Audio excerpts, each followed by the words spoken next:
আসসালামু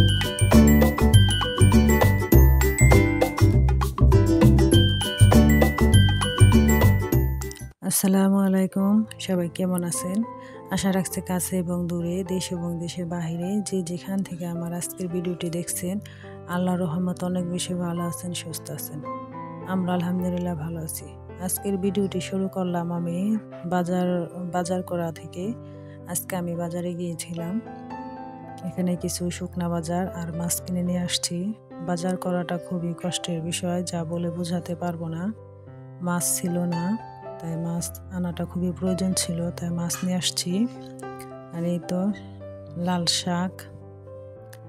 শাকটা ছেলে খেতে চেয়েছিল, তবে আজকে দেখলাম খুব সুন্দর ফ্রেশ একটা লাল শাক আসছে, সেজন্য নিয়ে আসলাম।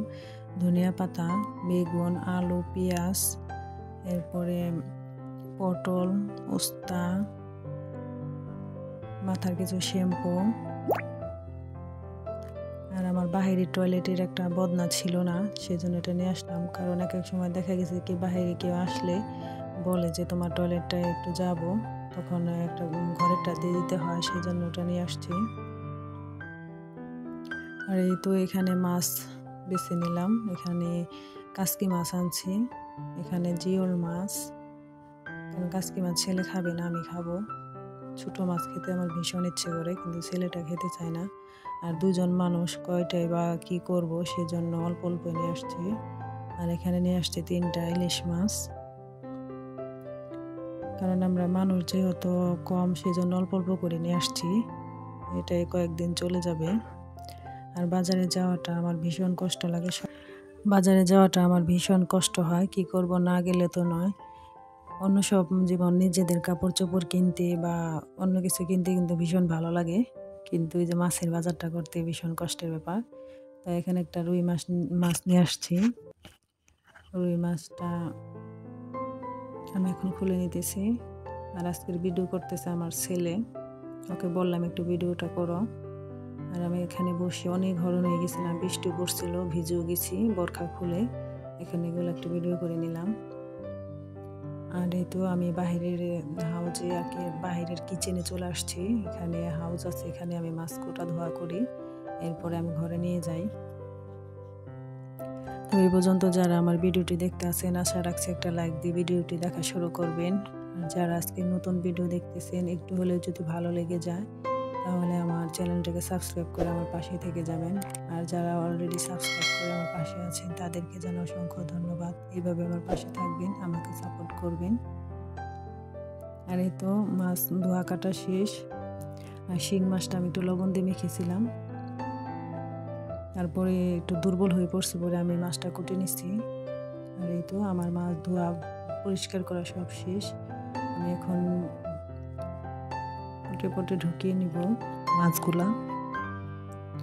আর একটা ইলিশ মাছ আমি কেটে রাখছি, আর এখানে 2টা ইলিশ মাছ আমি ফ্রিজে রেখে দিব, সে 2টা কোটা ধোয়া করে নেই। এই তো এখন আমি ফ্রিজে রেখে দিচ্ছি। মাছ রাখার পরে তারপর সবজি এগুলো যে আছে, এগুলো আমি ফ্রিজে রেখে দিব। এই তো ফ্রিজে সুন্দর করে রেখে দিছি। আর নিচে আছে মাংস, মাছ, তারপরে দুধ, এগুলো রেখে দিছি। এই তো এরপর গোসল করে রান্না করছিলাম খুব তাড়াহুড়া করে, আপনাদের সাথে ওগুলো শেয়ার করি নাই। কারণ ওগুলো তাড়াহুড়া করতে গেলে আবার দেখা যাচ্ছে ভিডিও করতে সমস্যা হয়ে যায়। এরপরে আর আপনাদের সাথে শেয়ার করি নাই। এখন চলে আসছি মাগরিবের নামাজের পর। আমার ছেলে তেমন একটা সবজি খেতে চায় না, সেজন্য ভাবলাম আজকে একটু আলু খাই, ওর এইভাবে আলু খাওয়ানো যায়, আলু সবজিটা। এখন আমি আলুগুলা সুন্দর করে ধুয়ে নিয়ে আসছি, করে পরিষ্কার করে নিব। আর পানিতে একটু লবণ দিয়ে দিলাম। এখন আমি আলুগুলো ছুলে আমি সুন্দর করে ক্লিপ করে কেটে এরপরে পানিতে ভিজিয়ে নিব। আমার ছেলেটা ছোট সময় সব খেত, কিন্তু এখন বড় হচ্ছে আর অনেক জ্বালা এখন খাবার নিয়ে। যদি মাংস দেন তাহলে কোনো কথা নাই, কিন্তু সবজি মাছ এগুলো বেশি একটা খেতে চায় না। আর মাছের মধ্যে এখন শুধু ইলিশ মাছটা খেতে চায়, ওকে জোর করে খাওয়াতে হয়। আমি বলি যে আমরা 2জন মানুষ, একটু একটু করে রান্না করলে থেকে যায়, তবে কয়টাই বা করা যায়, 2জন মানুষ তো ফালানো যায়। সেই জন্য ওকে বলি একটু একটু করে খাও। আর এইভাবে যদি আমি আলুটাকে ভেজে দিই খুব সুন্দর করে খায়।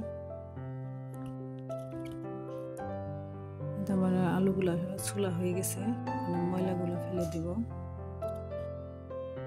তো আমার আলুগুলা কাটা শেষ।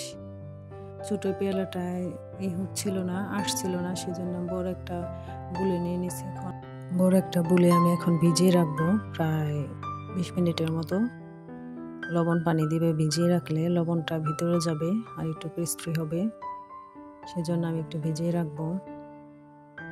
আমার ছেলে শুধু এই আলুটা আর কাঁচকলা যে আছে এই দুইটা যদি আমি একটু ভেজে দিই তাহলে খেতে চায়, তরকারিতে দিলে বেশি একটা খেতে চায় না। এই তো 20 মিনিট পরে আবার চলে আসছি। এখন আমি সুন্দর করে ধুয়ে উঠিয়ে নিচ্ছি। 2-3টা ধুয়ে নিচ্ছি। এক হাত দিয়ে কাজ করতেছি আর এক হাত দিয়ে মোবাইল ধরছি, তো সেই জন্য একটু সমস্যা হচ্ছে। এখন আমি সুন্দর করে ধুয়ে নিচ্ছি। আর এখন থেকে ভাবছি আমি 2 দিন পর পর ভিডিও দিব, কারণ 3 দিন পর পর দিলে একটু গ্যাপটা বেশি পড়ে যায়। আর যারা আমার ভিডিওটি এখন দেখতেছেন, আশা রাখছি সবাই দেখবেন। আর যারা আমার ভিডিওটি দেখবেন প্লিজ একটা লাইক দিয়ে দিবেন, লাইক দিতে ভুলবেন না। একটা লাইকই কিন্তু আপনার অনেক মূল্যবান, কারণ আপনার একটা লাইকই পারে আমার ভিডিওটি অসংখ্য মানুষের কাছে পৌঁছে দিতে। আর এই তো এখন আমি লবণ আর মরিচের গুঁড়া দিয়ে দিব, তাহলে একটু ঝাল ঝাল হবে, ভালো লাগবে। এই তো মরিচের গুঁড়া দিয়ে দিচ্ছি,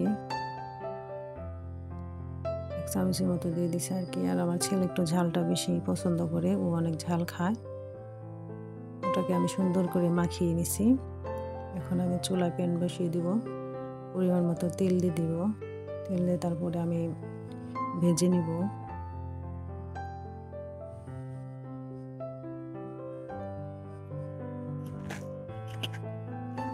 কিন্তু এখন আমি চামচ দিয়ে দিচ্ছি, কারণ মরিচের গুঁড়া তো, সেজন্য হাতটা জ্বলবে বা হাত দিয়ে কিছু ধরলে সেখানে জ্বলবে, সেজন্য এখন আমি চামচ দিয়ে দিচ্ছি। কিন্তু প্রথম ব্যাচ আমার ভাজা হয়ে গেছে। আমার ছেলে বারে বারে আসতেছে, আম্মু কতক্ষণ লাগবে ভাজতে, আমাকে এই তো হয়ে যাবে এখনই। ছেলে আবার ইশারে নামাজ পড়তে যাবে মসজিদে, ও বলতেছে আম্মু নামাজের আগে আমি একটু খেয়ে পানি খেয়ে যাবো। আমি বলছি আচ্ছা ঠিক আছে, এই তো ভাজা হয়ে গেছে, তুমি এখন খেতে পারো।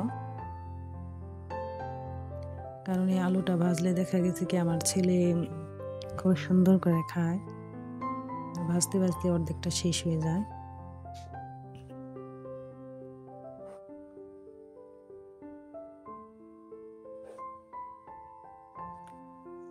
এই যে আমি তুলে ফেললাম, ওটা ওঠানোর পরে আবার আরেক ব্যাচ দিয়ে দিলাম।